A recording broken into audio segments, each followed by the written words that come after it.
देखते हैं कैसे जब वनवास के लिए श्री राम जी जाते हैं तब लक्ष्मण भी उनके साथ जाते हैं। उनकी कोई कर्तव्य नहीं थी भाई के साथ जाने के लिए, सीता माता का कर्तव्य था क्योंकि वो अर्धांगिनी है तो उन्हें जाना चाहिए अपने पति के साथ, लेकिन लक्ष्मण का ऐसा कोई जरूरी नहीं था क्योंकि लेकिन राम को प्यार करते थे और राम के साथ जाते हैं। और फिर हम सब देखते हैं कैसे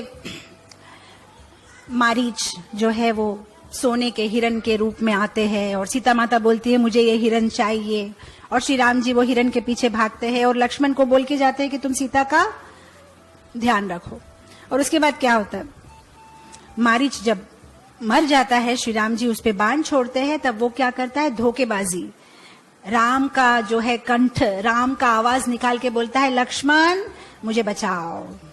और फिर सीता माता क्या बोलती है, लक्ष्मण को बोलती है देखो अभी तुम्हारे भाई का आवाज आया, तुम भागो जाओ अपने भाई की मदद करो। और फिर लक्ष्मण क्या बोलते हैं, बोलते हैं ऐसा हो ही नहीं सकता क्योंकि लक्ष्मण तो जानते हैं कि श्री राम जो है वो भगवान है, उसको कोई क्या कर सकता है। और लक्ष्मण जी क्या बोलते हैं कि आप देवी आप चिंता मत करिए, माता आप चिंता मत करिए, राम जी को कुछ नहीं हुआ है। और फिर सीता माता ऐसा कुछ बोलती है जिससे लक्ष्मण को बहुत दुख होता है, बहुत ठेस पहुंचती है। सीता माता बोलती है कि अच्छा उसका मतलब तुम मेरे साथ भोग करना चाहते हो, तुम चाहते हो कि राम वहां मर जाए और तुम मेरा साथ भोग कर सको। और जब ये बात सीता माता बोलती है तब लक्ष्मण क्या बोलते हैं कि बस माता अभी अब बंद करिए और मैं नहीं सुन पाऊंगा, मुझ में इतनी शक्ति नहीं है सुनने के लिए, तो ठीक है आप अपना ध्यान रखिए, ये देखिए मैं रेखा बना के जाता हूँ, मैं राम जी की मदद करने जाता हूँ। जब राम जी के पास पहुंच जाते हैं तब राम जी लक्ष्मण को देख के बहुत गुस्सा हो जाते हैं, मतलब तुम यहाँ कहाँ से आ गए, सीता के पास कौन है। तब लक्ष्मण बोलते हैं कि नहीं सीता माता जो है ऐसा रो रही थी और उन्होंने मुझे ऐसा बोला इसलिए मैं यहाँ आ गया। और राम जी उसे इतनी डांट लगाते हैं कि तुम्हारी बुद्धि बुद्धि कुछ है कि नहीं है। और राम जी बोलते भाई women are suppose to be emotional, ladies तो इमोशनल होते हैं, उसका मतलब ये नहीं कि तुम भी जो है भावुक हो जाओ, स्त्रियों का स्वभाव होता है कि वो भावुक होती है, तुम क्यों भावुक हो गए। अब अगर आप लक्ष्मण जी की तरफ से ये पूरा किस्सा सोच के देखो, वहां जाने से वो डांट रही है, यहां जाने से ये डांट रहे हैं।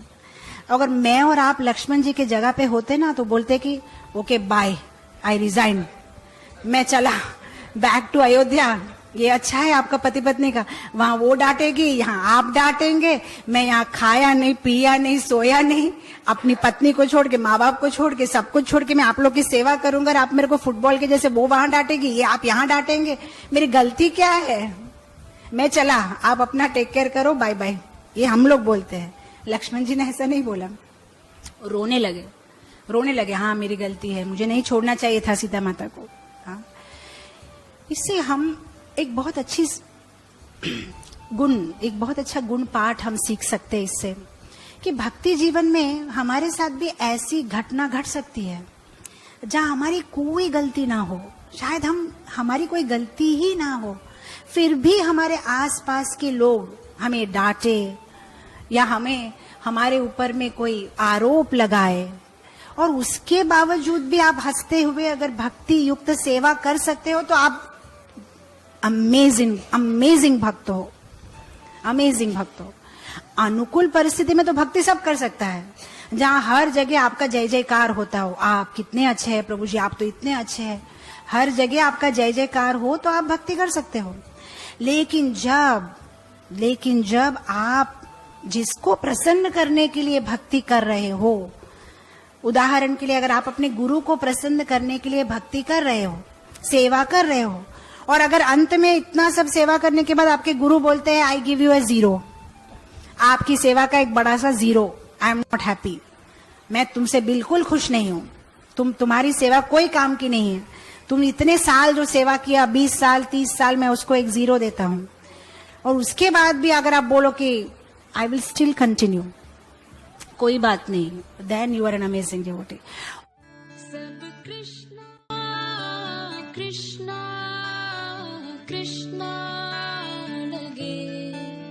सब कृष्णा कृष्णा कृष्णा लगे,